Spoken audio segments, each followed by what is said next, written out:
सच्चाई जो होगी सामने आएगी। अगर कोई दोषी साबित होगा तो उस पर कार्रवाई भी हो। और मुख्यमंत्री ने न्यायिक जांच का आदेश दिया है, पदाधिकारी चाहे कोई भी हो, कार्रवाई की जाएगी। और इस बीच में न्यायिक जांच में सही चीज आ जाएगी। नमस्कार, मेरा नाम आलोक है। आप लाइव स्ट्रीम देख रहे हैं। बिहार के आरा में भरत भूषण तिवारी इनकाउंटर मामले में अब जब बातें सामने निकल के आ रही हैं, देखिए पुलिस मुख्यालय की ओर से भी एडीजी ने बयान जारी किया कि हाँ, उसमें पुलिस भी दोषी है। कई पुलिसकर्मियों को सस्पेंड किया गया है। अब ऐसे में कार्रवाई की बात हो रही है, क्योंकि सम्राट चौधरी ने बिहार पुलिस को हाथ खोलकर ये खुली छूट दी कि अपराधियों का सफाया होना चाहिए। लेकिन अपराधियों की जगह पर क्या आम लोग, ठीक है, जो मानसिक रूप से बीमार व्यक्ति है, जिसने बंदूक दिखाई पुलिस को, उसे गिरफ्तार करने के बजाय, उस पर कानूनी कार्रवाई करने के बजाय सीधा उसे 5 गोली मारी गई। डिप्टी सीएम विजय चौधरी क्या कुछ कह रहे हैं? पुलिस अगर दोषी है तो पुलिस पर भी कार्रवाई होगी। विजय चौधरी का वो पूरा बयान हम आपको सुनवाते हैं। आरा एनकाउंटर के जो सवाल उठ रहे हैं सरकार से, पुलिस की कार्यशैली पर अब एक और किन्हीं का अलग कोई सवाल नहीं है। बस यह बात सही है कि वहाँ जो एनकाउंटर की घटना हुई है उसके बारे में कुछ विवादास्पद बातें आ रही हैं, लेकिन उसके साथ यह भी बिल्कुल स्पष्ट है कि सरकार ने बड़े ही पारदर्शी तरीके से इस मामले को गंभीरता से लिया।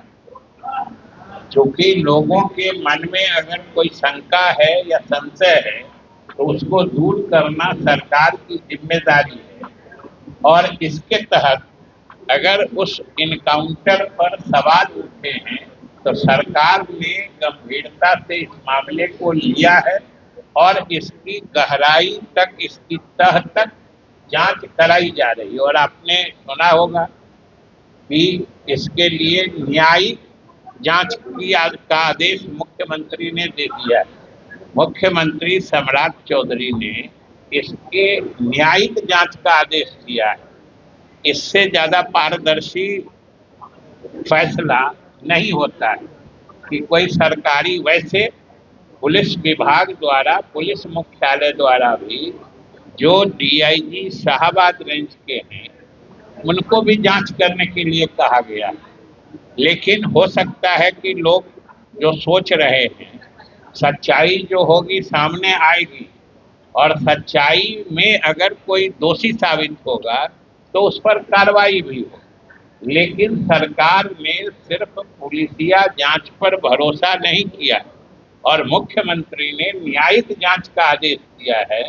और इसका अब एक कोई जज साहब पूरे घटनाक्रम की जांच करेंगे और उनके जांच में अगर किसी पुलिस अधिकारी का दोष आएगा या उस एनकाउंटर के बारे में कोई गलत बात, गलत तथ्य आएंगे तो उसके आधार पर पदाधिकारी चाहे कोई भी हो, कार्रवाई की जाएगी। और इस बीच में आपने देखा होगा कि एक चूक तो पुलिस ने स्वयं स्वीकारा है कि एक दिन पहले जो वहां पुलिस गई थी, उस दिन जो पुलिस गई, हम उस दिन के बारे में कह रहे हैं, एनकाउंटर वाले घटना के बारे में नहीं। जो पुलिस गई उस दिन पुलिस को जो कार्रवाई करनी चाहिए थी वो पुलिस नहीं।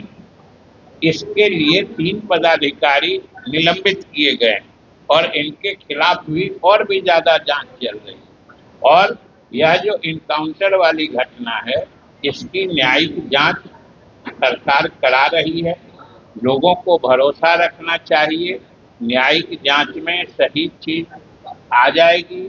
और इतना हम लोग सरकार की तरफ से पूरे बिहार वासियों को भरोसा दिलाते हैं कि जो भी अधिकारी अगर दोषी पाया जाता है तो सरकार कोई भी कार्रवाई करने में पीछे नहीं है। तो उप मुख्यमंत्री विजय चौधरी ने क्या कुछ कहा है, हमने आपको पूरा बयान सुनाया है, सीधा जवाब दिया है। पुलिस अगर दोषी होगी तो पुलिस पर भी कार्रवाई होगी, क्योंकि सम्राट चौधरी बिहार के मुख्यमंत्री, उन्होंने जांच की बात कही है, जांच का आदेश दिया है और पूर्व न्यायाधीश पटना हाईकोर्ट के वो इसकी मॉनिटरिंग करेंगे। उनकी अध्यक्षता में ही जांच होनी है। अब ऐसे में देखना होगा जांच कब तक पूरी होती है, किन किन पुलिसकर्मियों पर आगे कार्रवाई होती है। कुछ को तो सस्पेंड किया गया है, आगे और कितनों को सस्पेंड किया जाएगा? क्योंकि पुलिस ही कह रही है हमें पुलिसिंग मत सिखाइए। पुलिसिंग आपको ना सिखाएं तो क्या कोर्ट और कचहरी सबको बंद कर दें? क्या ये सब कोई काम कर नहीं है? क्या पुलिस ही सब कार्रवाई करेगी? हमारे चैनल को सब्सक्राइब कर लें, साथ साथ फेसबुक पेज भी लाइक करें। धन्यवाद।